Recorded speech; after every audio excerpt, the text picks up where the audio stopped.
Hello and welcome to the History of Aviation podcast. I am Derek Beeler. In this episode 91, guys, it's just an absolutely amazing story. We got to sit down with Captain Neal Hansen of Air America, last plane to fly out of Cambodia during Vietnam War era. Just an absolutely amazing story that I want to jump into really quickly. We spoke with Neal for a little bit over an hour. So definitely hang in there with us because he tells an absolutely amazing story. And this is myself, Derek Beeler, Shay Jones, our producer, and Julian Martinson sit down with Captain Neal Hansen.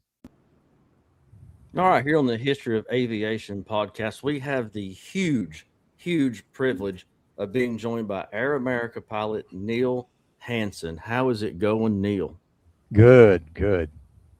And I was just when we started talking to Luann there about having you on, I got really excited because you have a absolutely amazing story.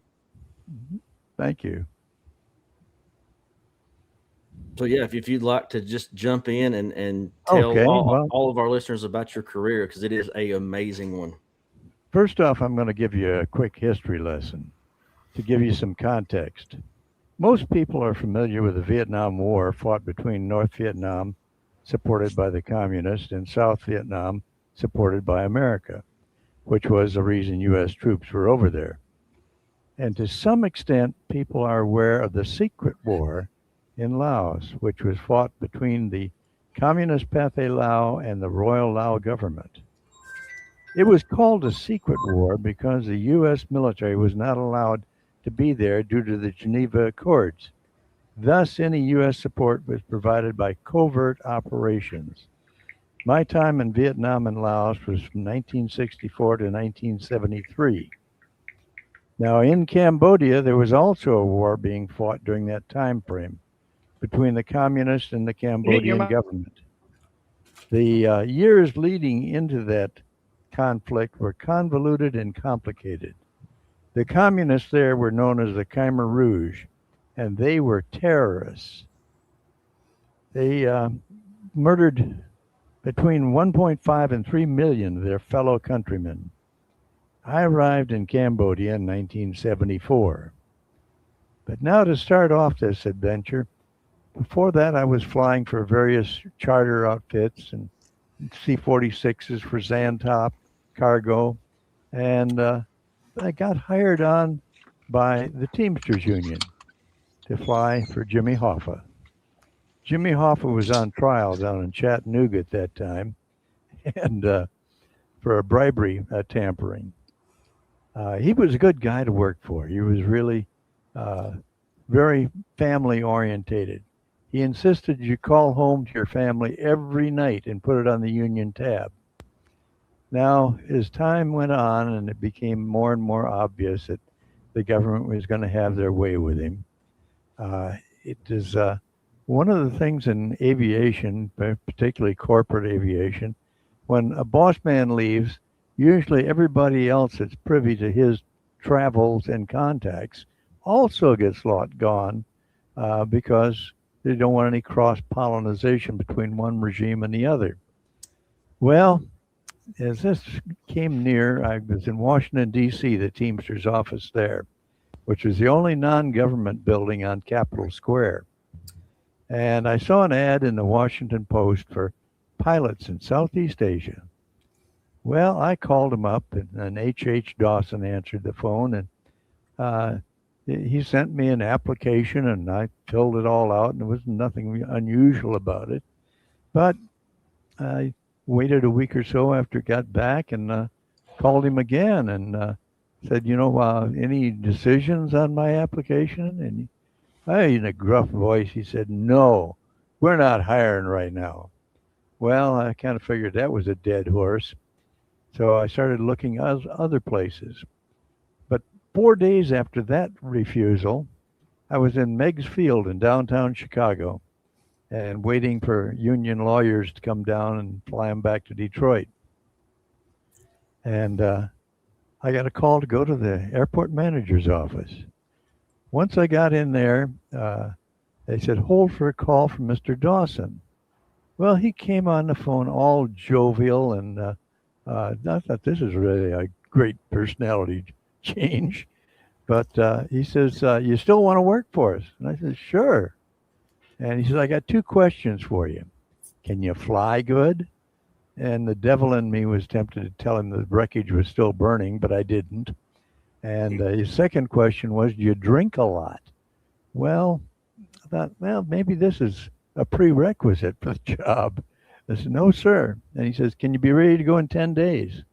And I says, well, when will I know if I'm hired? And he says, oh, you're hired. That's why I called.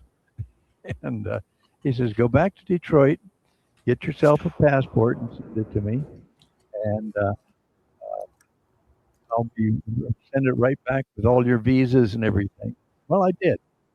Went back to Detroit and went down to the passport office and filled out all their stuff back in those days and birth certificates, things like that. And asked them, well, when will I get this passport? And I said, oh, 30 to 45 days. No, I got a job I'm supposed to start at here in less than that time, 2 weeks. And he said, who are you going to go to work for? And I said, Air America. Well, I had the passport in 4 days. That kind of told me something's going on in the back room there that I don't know about. So I started asking around about the thing and delved into part of the background of this thing. And I found out Air America was part of a Pacific Holding Corporation. And it held not only Air America, Southern Air Transport, Pacific Division, Civil Air Transport, the Chinese flag carrier, and Air Asia, a 9,000 employee maintenance facility on Taiwan. Well, this looked like it's going to be a step up to something I'd really like to do. And the time came, and I got on Northwest Orient. They sent first class tickets. Wow, this was nice. And got as far as Tokyo on Northwest Orient, and then on to the Civil Air Transport Convair 880. And it was a beautiful airplane, polished to the ninth degree. And the stewardesses changed costumes 3 times during the flight. You had a greeting costume, a serving costume, and a departure costume. And the food was great. And got to Taipei and stayed in a Chinese hotel, of course. And a lot of people grumbled about that. But, well, look out the window. How many Americans do you see wandering the streets? None. And the next day, down to the head shed there in Taipei, and introduced to the chief pilot and one of the vice presidents. And then we had to take a Chinese physical. All the medical personnel with the company were Chinese, and they could issue FAA medical certificates and Chinese medical certificates and whatever else you needed. And they were really good. I enjoyed the medical profession there. They really took good care of me. And we also had to study for Chinese license. Now, that's no joke. Their Chinese license was a difficult test. You drew everything out on butcher paper as far as the navigation problems and things like that. And I had a little coaching from one of the staff in the hotel and the etiquette that you use to take the test. When you walk in, dress up and sit right in front of the examiner. And when you take the test papers, take them in both hands, which shows respect. Sit there and fill it all out as neatly as possible. And when you turn it back in, you turn it in with both hands. And that worked for me. I ended up passing the Chinese airline transport rating test, which I was the first guy in 18 months to have done that. But instead of going down to Southeast Asia, they sent me up to Tachikawa, Japan to fly DC-6s for Southern Air Transport Pacific Division. Now, we'd fly those out of Tachikawa, Japan, down to Okinawa, the Philippines, Bangkok, and into Vietnam. carrying stars and stripes newspapers and GI troops. This was only part of that whole thing. There was another window there, and that was occasionally when you were in Okinawa, they'd tow the airplane over to the other side of the field, strip off all the markings, identifying it as as an American airline, and we'd come out at 2 o'clock in the morning and leave all our identification and operations and get in that thing and fly 10 hours down into Southeast Asia, maintaining radio silence the whole way, and fly 500 feet off normal airline altitude so you didn't make a big bang because our cargo was small arms ammunition, hand grenades, claymore mines, things like that. And we'd offload down there, refuel, turn around, come back 10 hours, and with no radio contact. We got about 30 miles outside of Kadena Air Force Base in Okinawa, call the tower, and they'd simply clear us to land, and they'd paint everything back on it. Well, this was okay, and it was a good life in Tachikawa, Japan. It was long before the prices escalated there, and I still wanted to go to Southeast Asia. So I got the news that I'd passed the airline transport rating for a Chinese license. Well, I bugged the chief pilot, and he relented and sent me down to Saigon, Vietnam. Once I got there, there was 10 twin beaches and 10 pilots. And we had some helio couriers there. And within 3 days, I was turned loose on the line in Vietnam as a captain. And this operation was basically servicing the special forces camps and USAID people out in the field. And there was the occasional agency guy embedded in the place. And this was okay. And a week after that, they made me an instructor pilot. Well, this Wow. was fun too, because I was hell on wheels with that thing. Because we operated not according to the FAA. We did not go for balanced field length. The Twin Beach, you can get it in and out of 1,800 feet. Now you're well below what's touted as velocity minimum control. So you do not want to touch the throttles after takeoff until you got some airspeed and altitude so you can pull the power back, and that's when engines fail anyways, as power changes. And this was great. But the new hires started coming in, and I was appointed an instructor pilot, and I began to check those new guys out. And I pulled a lot of nasty tricks on them. And some of them were ex-military and some of them were civilian. The best of the bunch I found was the guys that came out of the crop dusting industry, and because they knew about getting in and out of dirt strips, and they knew that they had to refuel their own airplane and things like that and tie their own cargo down. Some of the others, no, they was looking for some enlisted guy to do that sort of stuff. But no, operating in Vietnam, you did it all yourself. And I was used to that from civilian aviation in America. And this went on until October of that year. And then they made me assistant manager of flying for Vietnam. I had a set of wings with a wreath around the star, and I had a lot more headaches. They put a radio by my bed where I was living so I could be called out of any time of the day or night. And also, I had the C-46 program. I had the Twin Beach program. I had a Dornier 28 program that I managed.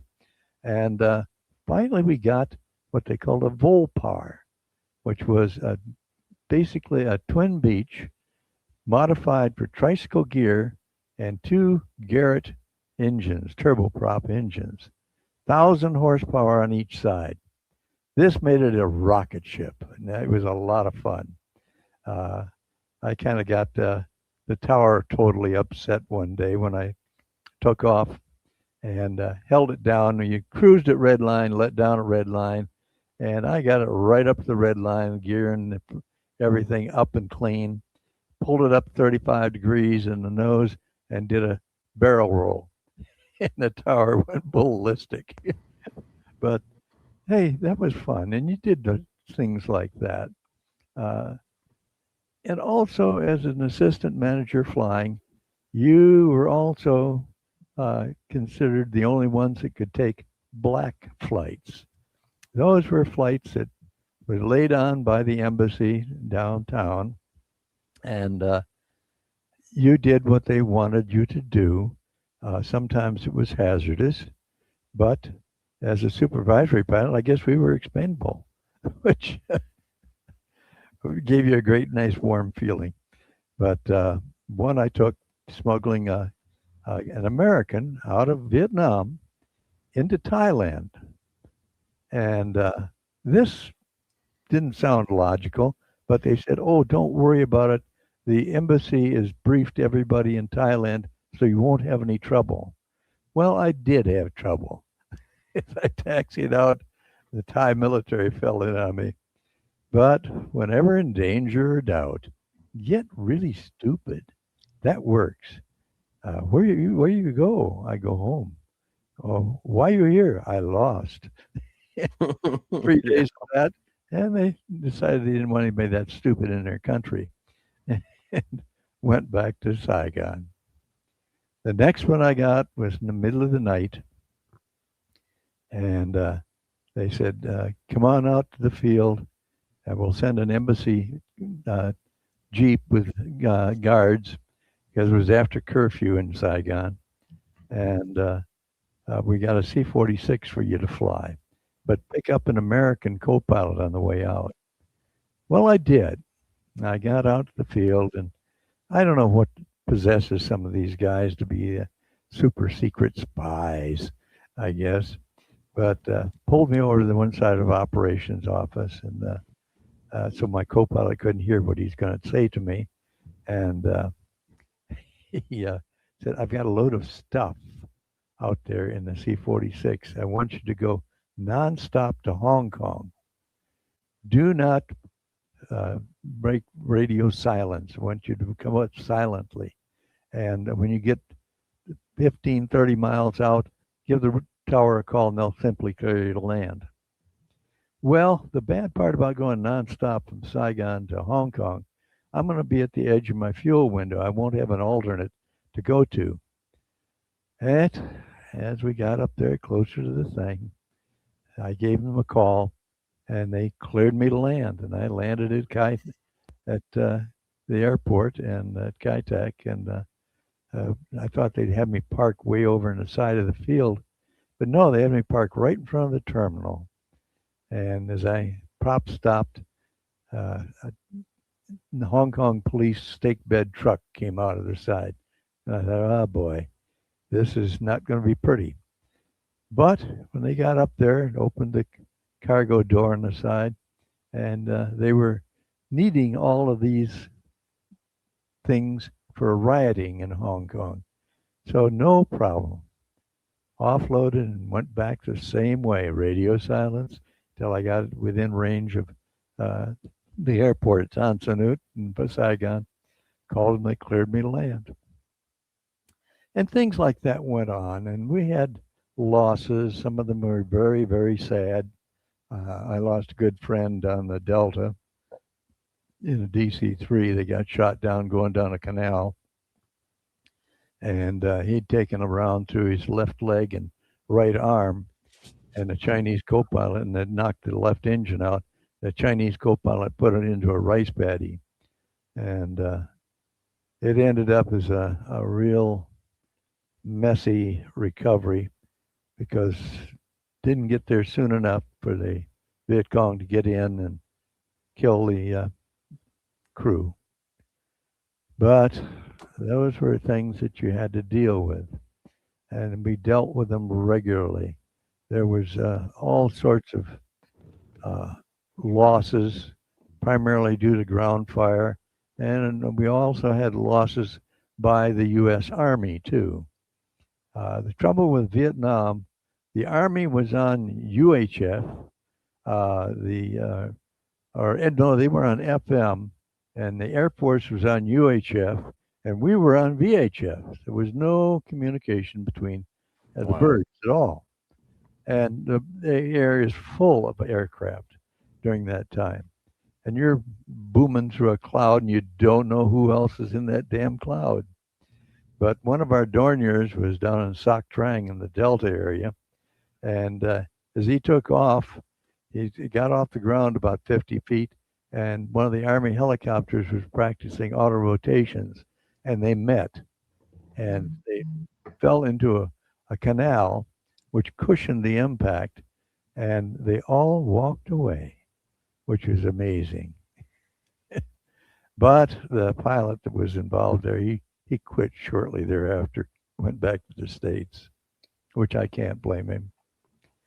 But after several years in Saigon, it was really wearing on me because I was on duty or on call 24 hours a day. Yeah. And I got a hold of the chief pilot in Taipei and told him I just want to go to Vientiane, Laos, and fly one airplane and have that only my crew to worry about. And he relented, and I went up to Vientiane, Laos, and got into the C-123 program. Initially, we only had the C-123Bs, which were just two R-99Ws, water injected, and for food for those things, 115, 145 octane fuel. Now, it would climb relatively decent, but it would get in very short.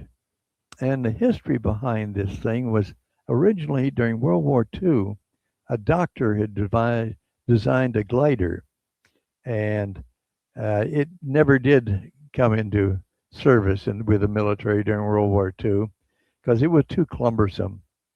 And finally, Fairchild bought the design and hung the radial engines on it, made it a little bit better, but then later on, they hung two jets on it, J-85 GE-17s, out on the wings.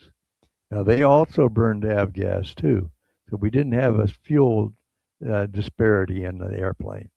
We had 750-gallon nacelle tanks, which that is kind of a thing that makes you wonder because the nacelle tanks are right behind the engines, so they've got a ready ignition. But then they got smart and they put foam in it. You lost about 20 gallons on each side for due to this foam in there, but it wouldn't blow up if you took a round in there and ignited the fuel vapor. In fact, one of the guys did take a 50 round incendiary round into the tank, and it just sat there and boiled away. The fuel is coming out the vents, but that's okay. The 123 program was a lot of fun. Most of our things were airdropping. Now, airdropping is a ballet in the sky, and it was done in Laos because most of the sites were surrounded by enemy. We were supporting the Hmong fighters there, and the Hmong were very, very good troops. They had been brought out of an agricultural economy and into a wartime economy and taught how to use automatic weapons and mortars and things like that. And even we had them flying T-28s there too, fighter bombers.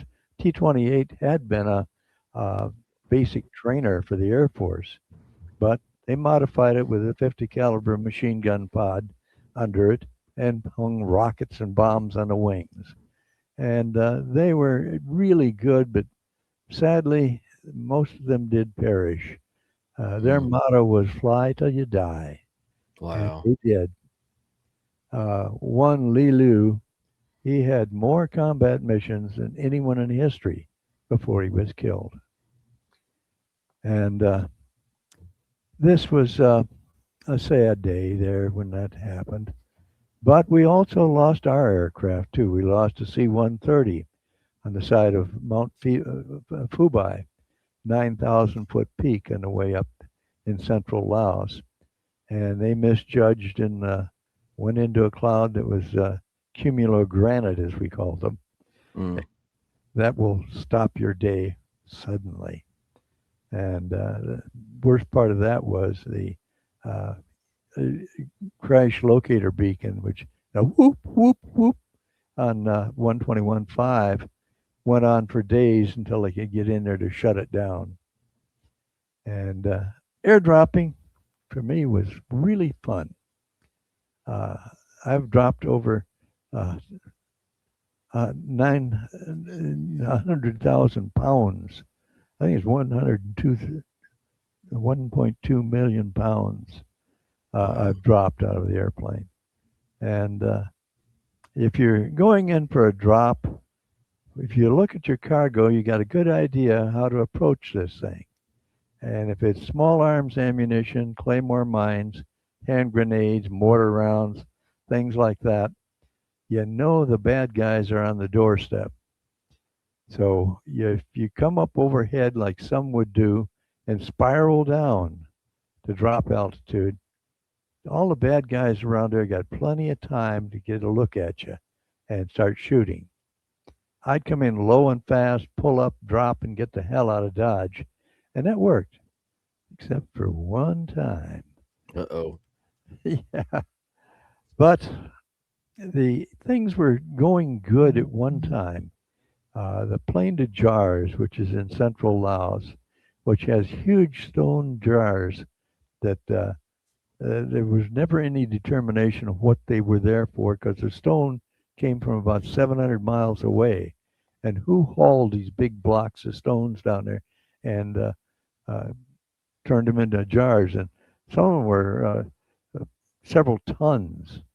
And we never did find out about that. But we went into the Plain de Jars as the enemy pulled back because they were preparing for a big offensive in Vietnam. And this was great. There's one site up into the northeast corner of the Plain de Jars that had a PSP runway, and we started using that. Initially, they only cleared about 2,000 feet of the PSP for still planking runway uh, for, for mines. And I went in there one day with a load of high explosives in the back and honked it into reverse, and it didn't go into reverse. There was a Mm. little circuit breaker on the panel in the back of the cockpit that popped. And so I skidded out. We had anti-lock brakes on those things. I skidded out through the rest of the stuff, the shell holes and rest of that, and taxied back into the ramp. And one of the customers, agency guys, said, "What'd you do that for?" And I said, "I wouldn't. I didn't want to. It didn't go into reverse." And he said, "Well, you did one good thing for us. We don't have to put the minesweepers out there now." So they'd hammer that back down. And the Plain de Jars was just so eerie. There was crashed airplanes all over the place. Some French DC-3s. There was even a Cessna 195 uh, piled up out there, and Hmm. Russian aircraft too. Everybody had gotten into the act because Laos was a neutral country, but everybody was there. The Russians were there, the Red Chinese were there, the Communist Laotians, the North Vietnamese. Uh, it was quite a melting pot. And we all lived in the same areas and ate and drank in the same bars. We didn't have barracks. We had to rent rooms out of a hotel or get a little house there to stay in. And this was good. Laotian food is really good, particularly if you like hot peppers, much like Oh Thai. yeah. Mm. And this was a fun place for me. Uh, and one other thing that we had in Laos that they did not have in Vietnam is that once you got yourself 100 hours and you get 10 days off, and go wherever you wanted. And I used to do that. Go down to Bangkok or down to Pattaya, which was very rural back then. Now it's not. And even went on a tiger hunt Oh wow. into India. Yeah, that was very interesting. And also, I ran down to New Zealand and got down there, and wow, this is a different world down here. These people are like in a time machine. Their food is great, their fishing is great, and the rest of that. And Vietnam now was coming to a head. They thought that Kissinger was going to get everybody to sing "Kumbaya" and everything would be sweetness and light. But we had a Hughes 500 with a quiet kit on it. And this quiet kit on this Hughes 500 allowed us to go into North Vietnam and tap the phone lines. And they knew everything that was coming out of the North Vietnamese government to their peace delegation in Paris. But did anything good happen from that? No, not a bit. But we thought everything would cool down in Laos. But no, brought in a new dragon. It was called a Strela 7 missile, shoulder fired missile. And one of our guys, in fact, some of them did like to tease anti aircraft weapons and get them to waste some ammo. But I didn't like doing that. That's not fun for me. And he got over to where he thought it was a 37 millimeter in Laos on the way down to Pak Se, and they got him with a missile. Never did find the remains. However, when the missile hit, it hit in the left wing, and everything went to fire. And there was two loadmasters in the back, two Lao loadmasters, and they both jumped. But the one did not have a parachute on. The other guy did have a parachute on. And when he landed in a little rice paddy, he shucked the chute and he saw some people coming for him. He thought they were there to rescue him. But then they started shooting at him. That put fire in his feet. And he ran about a half a mile to the banks of the Mekong River, jumped in and swam across to the Thai side. And he was happy he got there. I bet. But losses also happened going up to Ban Hui Sai, which was a site near the Burma border. Now, this site required you to fly a dog leg to go over there because the Chinese were building a road out of Yunnan province down to Thailand, which is now complete.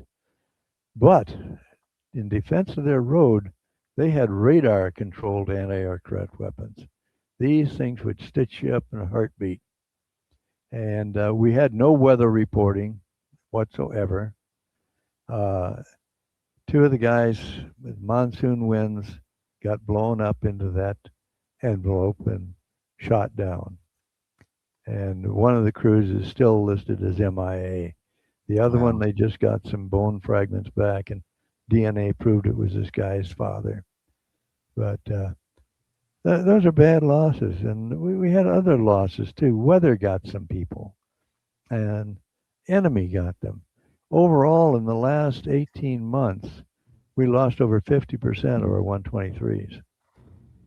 My last venture into the evilness was down to Pak Se, and we picked up munitions at Thai Air Force Base in Udorn.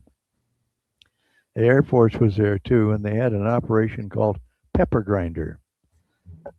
Pepper Grinder was a thing that was off the side of a taxiway on PSP, and the only things they had there to live in was an old tent, and they had some humorous signs outside.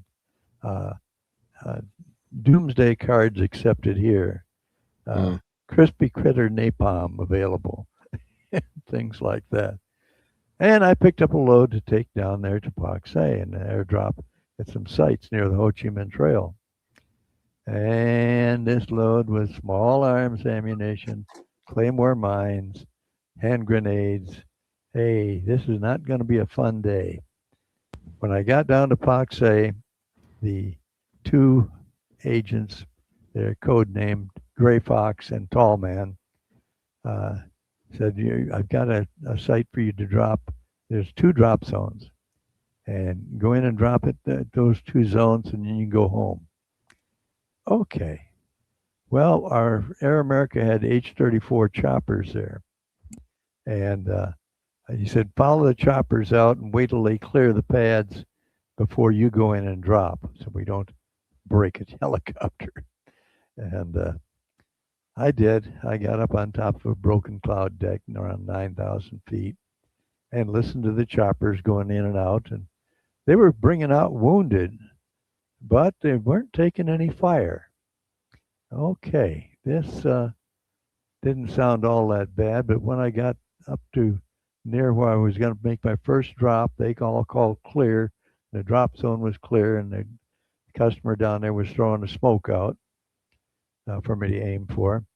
And I put her right down on the 400 feet, made two passes, dropped 1.5 tracks of munitions, around 12,000 pounds worth, and no problem.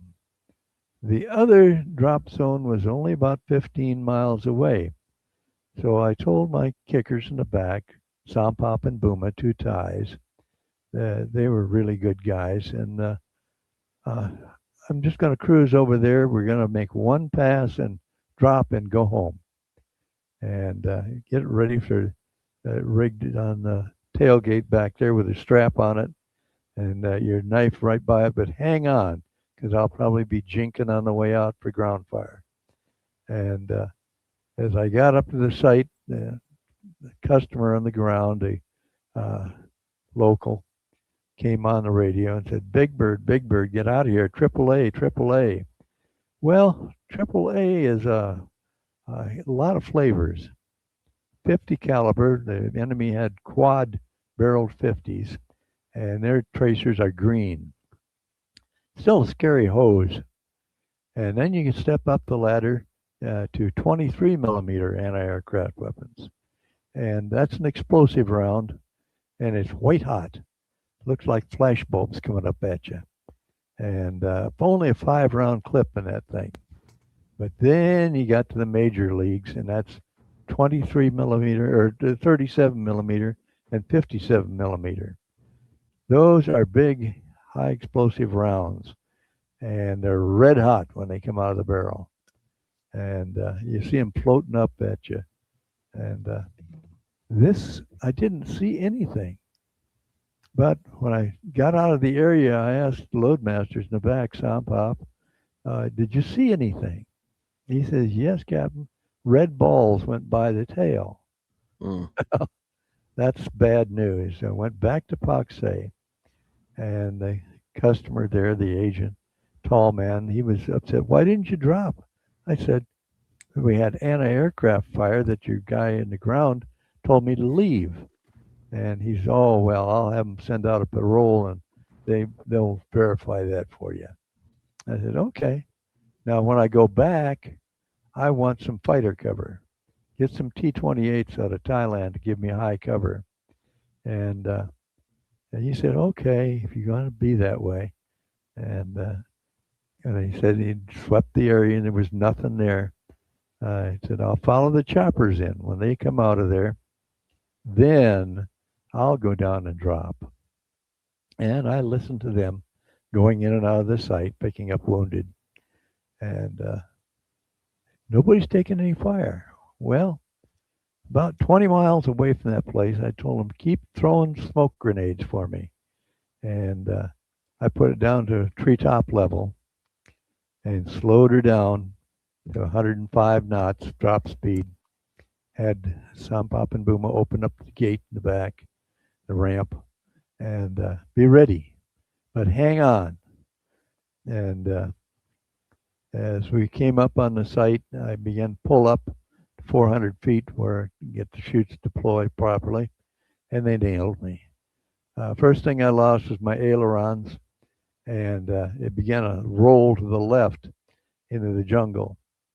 Well, I pulled the power completely off the right side, and full right aileron was not there.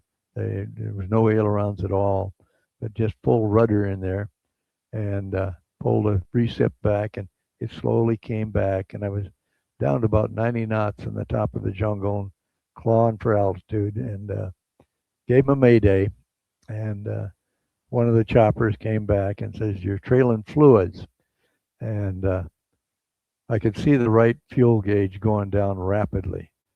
Well, this is not a good sign, and it means that I probably won't have enough fuel to get back to Paksay.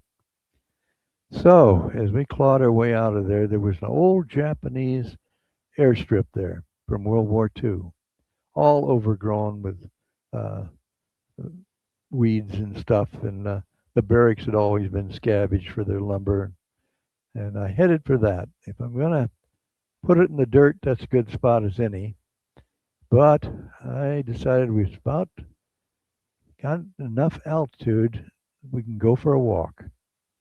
And as I came up on the site, I had co-pilot. He was paralyzed.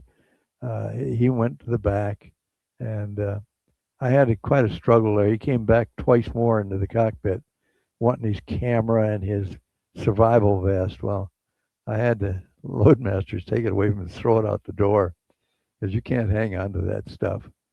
And finally, I said, "This time, I don't care what you do, uh, get him out." And one the loadmaster, Nabuma, he went, and when my co-pilot looked out the troop door on the right side in the back, uh, Sampop wrapped his arms around him and took him out the door. Well, choppers called him, "Well, we got 2 shoots, no, 3 shoots, 3 good shoots." And I said, "Well, wait one more time, because I'll be out in the next pass." But what took so long for the co-pilots to deploy his chute is he'd never jumped before, and he looked at John Wayne movies, and they come in and pull out horizontally. Well, that just binds the ripcord in that metal conduit. You want to grab it and go straight down, and that pulls the pins out. And the next pass, I locked the control, pulled mixture on the right engine, shoved the prop all the way forward, and exited stage door right. And pre-fell for a little ways before I pulled, and watched the bird go into the jungle and blow up, and hit the ground, and I hear a chopper coming for me. Well, there was a little clearing nearby, but not big enough to land. But he decided he's going to try. Well, he showered me with branches and leaves, and pulled back up, and dropped the sling, and I rode the sling up the horse collar into the cabin. He damaged his tail rotor, and it was shaking pretty bad. So we ended up putting down on the old Japanese strip, and he called for another chopper to come in and get us. Well, another chopper did come in, but landed about 200 meters away. Well, gosh, we got to carry wounded over to this guy. And what the hell you do that for? And he says, "Well, you guys are in a minefield." Well, they couldn't have been very good mines. But the passengers we had on his chopper filled up the other one, and we had to wait for a third chopper. And he came in, and he landed, and I got in that thing, and we got off the ground, and I gave us one finger salute to the bad guys, and we headed for Paksay. Now, the Plain de Boulevans is a high mesa, and as we got to the edge of that thing, he ran out of gas, and we auto-rotated down near a little village that was there. I could see dogs and kids out in the place, and so that's a good sign. But we didn't know if it was good guys or bad guys, but we had Uzis with us, and we touched down one of the S-58Ts. That's a H-34 modified with two Garrett engines. Came out of Cambodia, one of ours, and gave me a ride the rest of the way. And there was the beginning of the end in Laos. These peace talks had developed into an agreement that was truly not good. Uh, so Air America began transferring people down to Saigon. Well, I didn't want to do that. And the Laotian culture was in my veins. And I decided I'd take a break and join a Buddhist Wat there. And I did. And it's a great learning thing. Buddhism in Laos was one of the purer forms. It's not politically activated.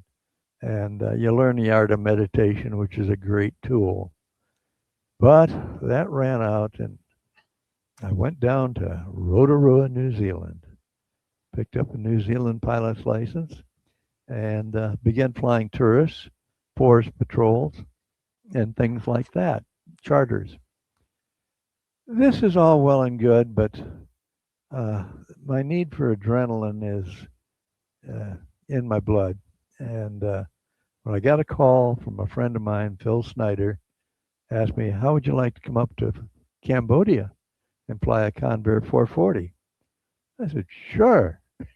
And went up to Singapore, and this outfit had gotten Convair 440s from Garuda. Now, Garuda had bought these things as an inter island type thing, and the one thing they did not do is they never paid Convair. So Convair had cut off their spare parts and things like that. Well, they were had for a song, and Tri9 bought these things and refurbished them in Seletar Airport outside of Singapore, an old RAF base. And I took a Convair 440 out of there and into the nightmare country. When I got into Phnom Penh, it was besieged. The terminal building had sandbags around it, and there was a sandbag bunker you could dive into.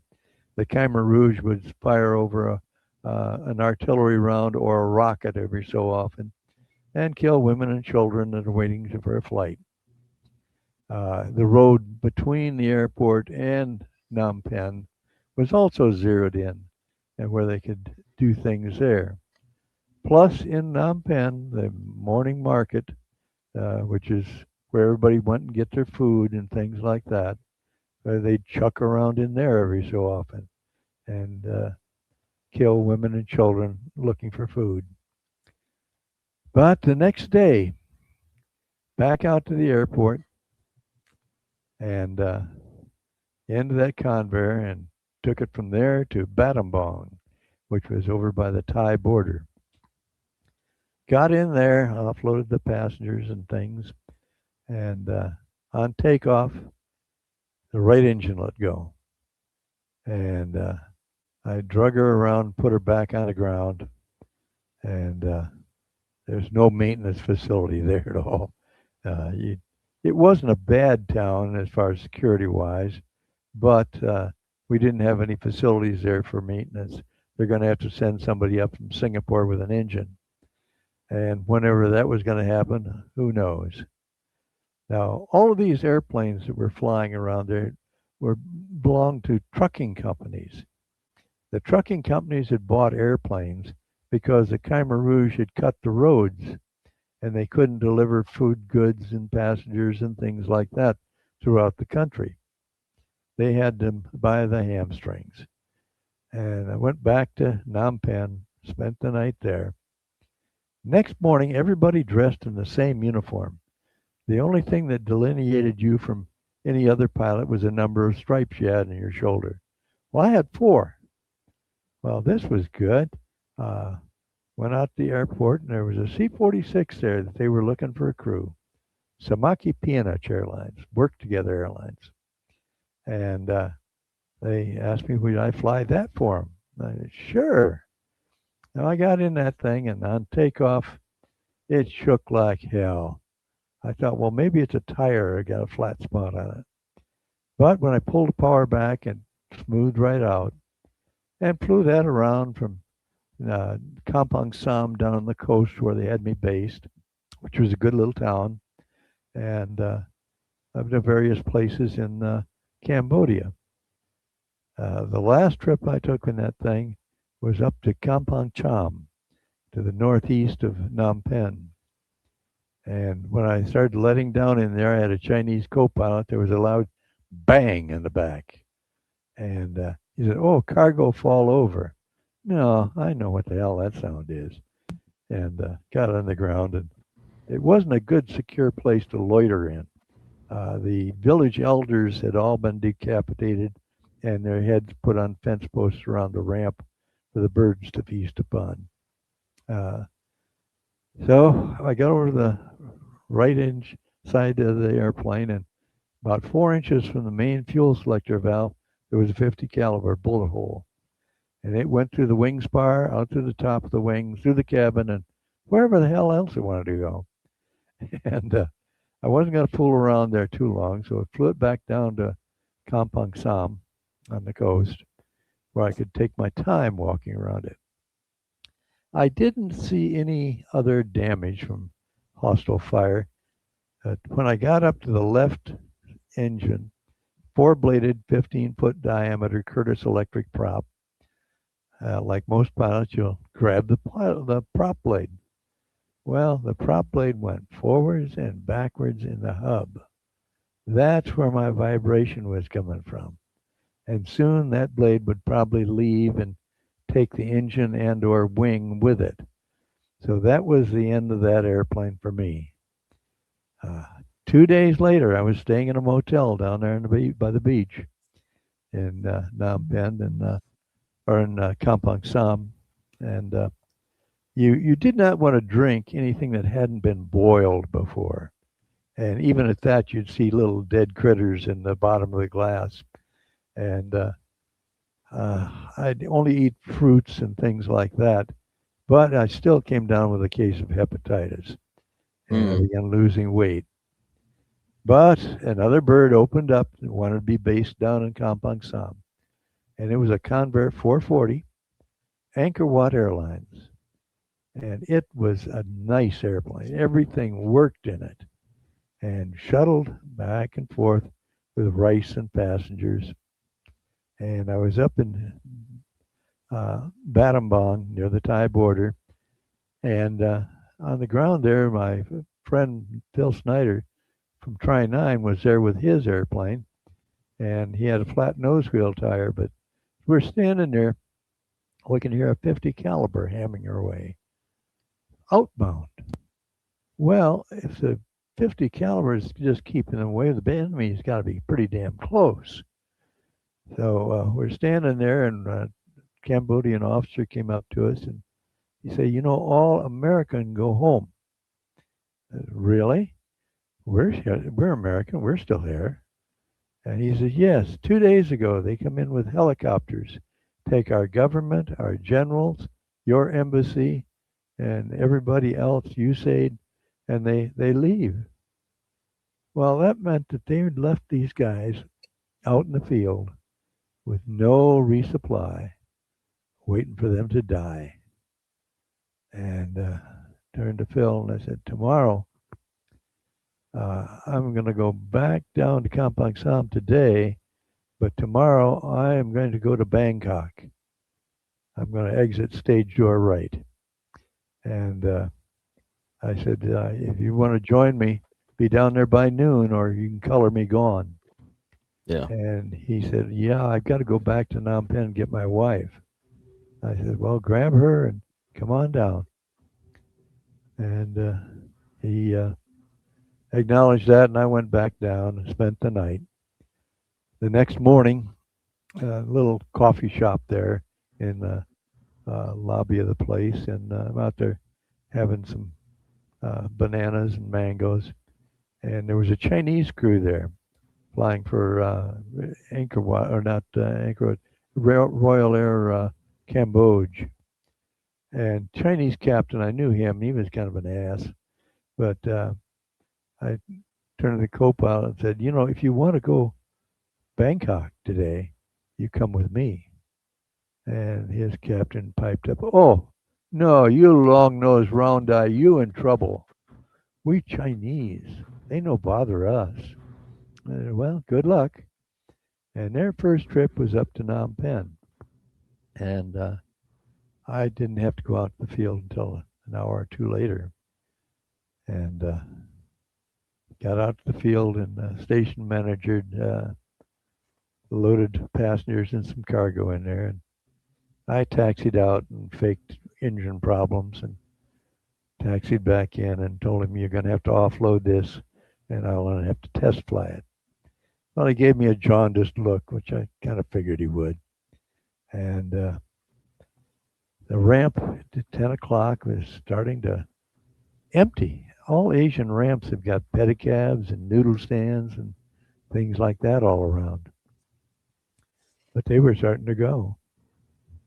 And I told a cabin crew I had a Cambodian loadmaster and a stewardess. And I think she was 14 years old. And I told him we're going to go to Bangkok today. And he said, that's going to be great. He borrowed the station manager's Land Rover to drive into town to get their things. I said, be back here by noon or you're going to be here forever. And he acknowledged that. And it was really getting tense. The military even packed up their stuff in a 6x and left. Wow. And now the ramp is empty. There's nobody else there except for myself, my co-pilot, and the station manager. And I turned to him and I said, today we're going to go to Bangkok. And you come too. And he says, no, Captain. My family in Phnom Penh.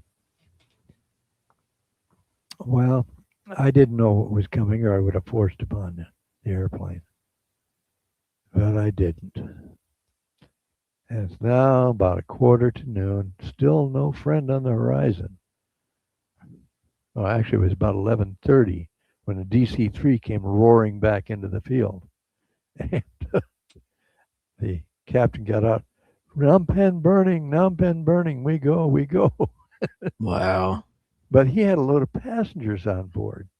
And I got the co-pilot aside and I said, I know you guys are going to head for Thailand, but don't go to Bangkok or they're going to throw you in a hoosegow with all of these passengers that probably didn't want to go there. I said, go down to Satahib, which is a Thai base on the coast. They won't know what to do with you, but they probably won't throw you in jail. And he said, yeah, and they took off. And now it's time for the crew to come back, and they did with the Land Rover. Looked like they were trying to qualify for the Indy 500. They said, we go, nobody in town. Well, yeah, they're out there hiding for the Khmer Rouge come in. And go ahead and get on board. And I climbed up the air stair, and Stuart folded it into the side of the airplane like an insect leg and cranked the right engine and cranked the left engine. And the station manager is standing out the left front with a fire bottle. And you must have seen this in the movie somewhere, but every time I taxi out of the ramp there, he'd always salute. Well, I returned his salute, but I could see dusty tear tracks on his cheeks. His world was leaving. His job, what's happening to his family, he had no idea. Wheeled it out onto the runway and gave a couple calls on emergency frequency. Still no answer from my friend. Got down to the end, turned her around. I'm not going to bother running it up. I'm going. And poured the power to her. And they came by the ramp about 90 knots. I could see him still standing over there with the firebomb. Rotated and came off Cambodian soil for the last time. Headed south, where I knew where the airway was, but I didn't have any charts or any frequencies for Thai Center. So I gave a call on emergency frequency 121.5, and Lufthansa 693 came back. And how can they help you? And I said, relay a flight plan to Thailand and give me some frequencies. And I rattled off a flight plan to him, and uh, he was silent at the end of it. He says, Captain Hansen, Thailand is no more. You are the last airplane out. Wow. And it goes on from there. What an amazing, amazing story that is. But I didn't have any American money. I didn't have a passport. It was in Phnom Penh. And so I landed in Bangkok. And they had me parked relatively close to the terminal between a Aussie C-130 and another Cambodian Convair. Well, shut her down and waited for the troops to come out. But they didn't. Opened the cockpit window. This still didn't light a fuse on anybody. Well, had the steward lower the air stair door. And came down. They were all in the uniform. Looked pretty decent. But the Aussie crew chief over there, he says, "What's up with your Convair over there, mate? It stinks like a gut wagon." Well, they'd landed there and left the pigs and things on board to rot in the sun. And I said, okay, guys, let's go to the terminal. Don't anybody say anything. Let me do all the talking. I did not have any money. I had Cambodian reals, a whole briefcase full of it, but they were now worthless. And got into the terminal, and at the health check desk, a guy looked up, saw we were crew, who just waved us through. But the immigration people were off to the side. They weren't at their desks, but they could look out through a window into the lobby there. And he looked up and waved me over. Well. I got in there, and he says, manifest, please. And I said, sorry, I don't have any. All of the paper. And I flashed him an old Air America ID card. He looked at that, and he says, here, you fill this out. And I did, with phony names and things like that. And he stamped the stuff, and I headed to the terminal, out to the taxi stand. Now, not having any Thai baht or American money to pay the taxi was going to be an issue. But I had a whole briefcase full of Cambodian 100 real notes. And they were green, same size as American $100 bill, but they had the chicken writings on the center, and but the hundreds in each corner. So I folded one up so only the 100 was showing. And as we got downtown, the steward and stewardess, they had friends in Bangkok. They wanted to go to their place. And the Filipino co-pilot wanted to go to the Filipino embassy to see if he can get repatriated back to Philippines. And I showed the taxi driver that 100, and I said, you take them where they want to go, and then bring me back change. And oh, he snapped it out of my hands, and they smoked. But I went the other way. Over to an area in Bangkok. It's relatively notorious, called Patpong Road. Well, there was a bar there that Air America people used to frequent, and I went in there, and Max, the owner, he knew me, and sitting at the bar was Prince Panya from the royal family in Laos and his Filipino accountant. And he said, where you been? I said, Phnom Penh. And he said, oh, very bad. I said, yeah, but I have got a Convair 440 out at Don Mueang Airport, It has Lao registration on it. Would you like it? He says, sure. You bring it to Vientiane? I said, yes, but I don't have a passport or anything. He says, oh, tell him I sent you. And he had his Filipino co-pilot open his briefcase, give me $9,000 in U.S. $100 bills, which paid for my landing fee, fuel, communication fee, and took off and headed for Vientiane, Laos, Sin City on the Mekong. Got in there, and the first thing they did was tow it over to the other side of the field to repaint it in Royal Air Lao colors. And he asked me in the office, would you like to be chief pilot of C-46 program? Sure. And I did. Began dropping rice in country to enemy sites. This was different. And also going up to the Plain de Jars and landing there, and also bringing rice up there. The Russians were also doing this. They had an illusion there, and they were politically top heavy. They had so much red tape and rigmarole, and the loading and offloading was not easy on that illusion. Whereas I could make 3 trips a day up to the Plain de Jars to their 2. And this incensed them terribly. But it wasn't long until they started putting a guard in the cockpit, the red star in his cap, and a pistol on his belt. Mm-hmm. So I knew this thing was going to come to a screeching halt. So I bribed a border guard, crossed the Mekong into Thailand, took a pedicab over the train station and the train station down to Bangkok. Got off there, and I'd bought a 75% discount ticket on Pan Am as far as Anchorage, Alaska. And got on that thing, taxied out, and took off. But as we broke through a little cloud deck, climbing up to altitude, heading for a country I knew not anymore after the years over there, and leaving the ghosts of all my friends still wandering the skies of Laos and Vietnam.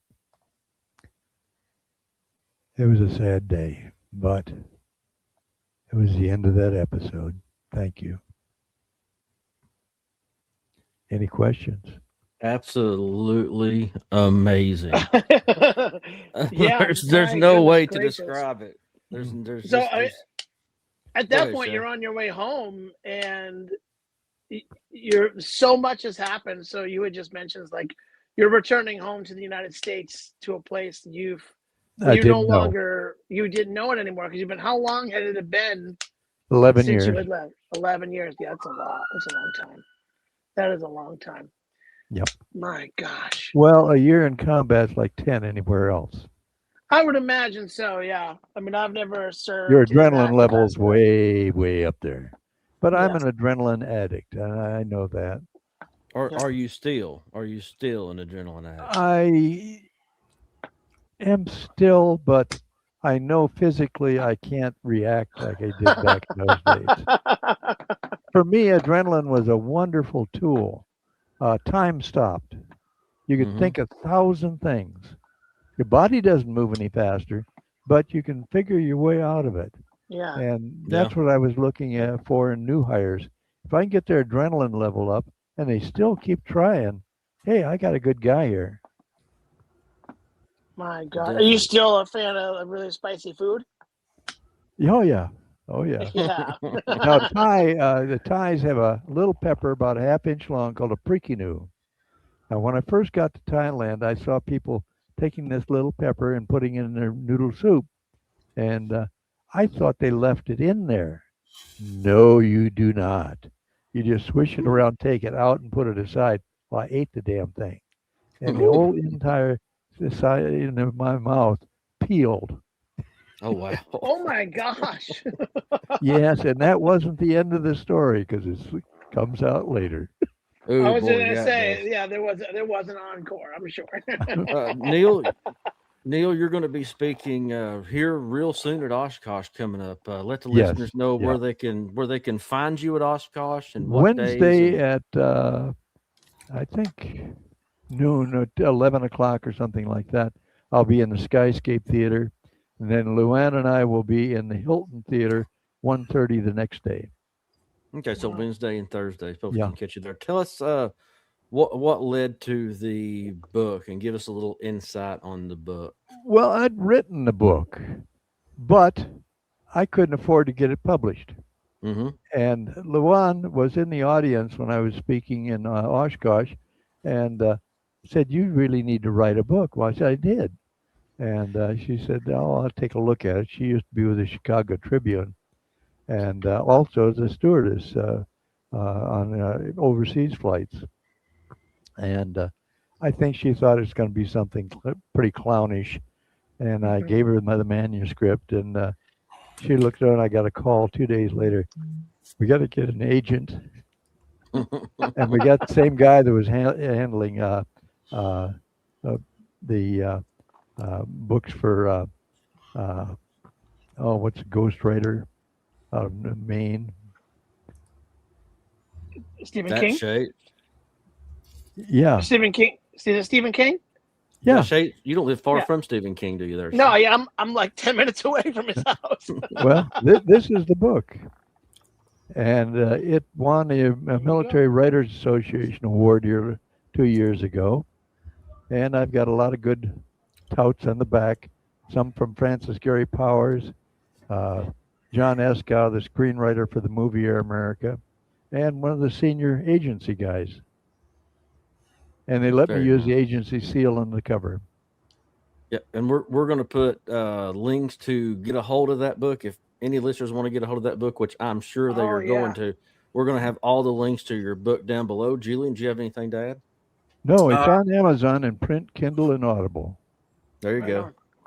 And I've got autographed copies here, and I think your gal wanted some of those. Yeah, you're coming up in Oshkosh, so yeah, let's look at doing some kind of book promotion here in the next few weeks. Okay, good. Yeah, Well, Luann can help you with that. She does all of my pre-R. I've been down to Key West, Bentonville, Arkansas, the home of Sam Walton, Walmart, mhm. and uh, Weatherford, Texas, the National Vietnam Memorial down there. And speaking at all of those places, and it's just they keep me on the road a lot. That's good. That's Yeah, good. it is Yeah. good. And that's the thing that your story is so wonderful that people need to hear that, and people need to Mhm. learn this history and how things were then. And that's one of the Yeah, things that we believe in preserving here. John Eskow, the scriptwriter for the movie Air America, patterned Mel Gibson's role after my stuff, and sadly he died here up in upstate New York. But he came to AirVenture, and we showed the movie here too. That is Wow. excellent. Julian, did you have anything to? yeah, so your story is so amazing and very inspiring. And I think a lot of young people would be very inspired by your accomplishments. But what is the main word of advice that you could give to young people who are coming up in the aviation industry? And what advice would you give them for young people that are choosing a career in this path? Well, to get started, you can't go out to airports and hang out like I used to do and wash airplanes. They won't let you out there. There's Yeah. chain link fences Yep. and razor wire on the top. Join the Civil Air Patrol is a good start. Regrettably, not too many of them have aircraft anymore, which is a shame. But that's economics, basically. There's not a lot of places other than overseas where the governments will pay for your training and help you out. In America, that doesn't happen. Mm. That's why a lot of the flight schools are crowded with people from other countries here to get, because the government subsidizes it. Their government does. Right. Surprisingly, out of Milwaukee, Wisconsin, there are no American-based pilots there. They're all Belgian. Huh. They Really? fly an airline from there to Grand Rapids to Lansing to Detroit. Wow. Yep. That's It's That is insane. incredible. It's a dying career field, actually. When FedEx started flying single pilot across the Atlantic, it was something else. Wow. Yeah, that's all auto land. I've got a friend Wow. in Thailand. He was with Wizz Air out of London.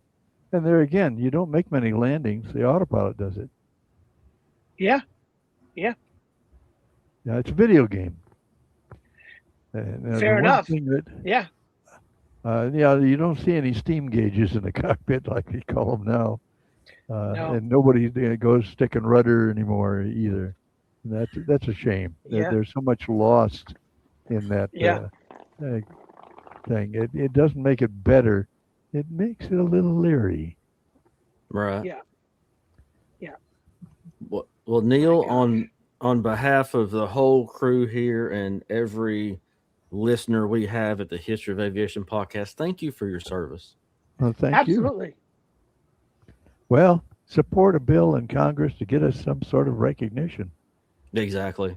Yeah. The only There you go. people that recognize it is the Hmong down there in Sheboygan, Wisconsin. They put the losses that we had on their memorial, and they paid for it.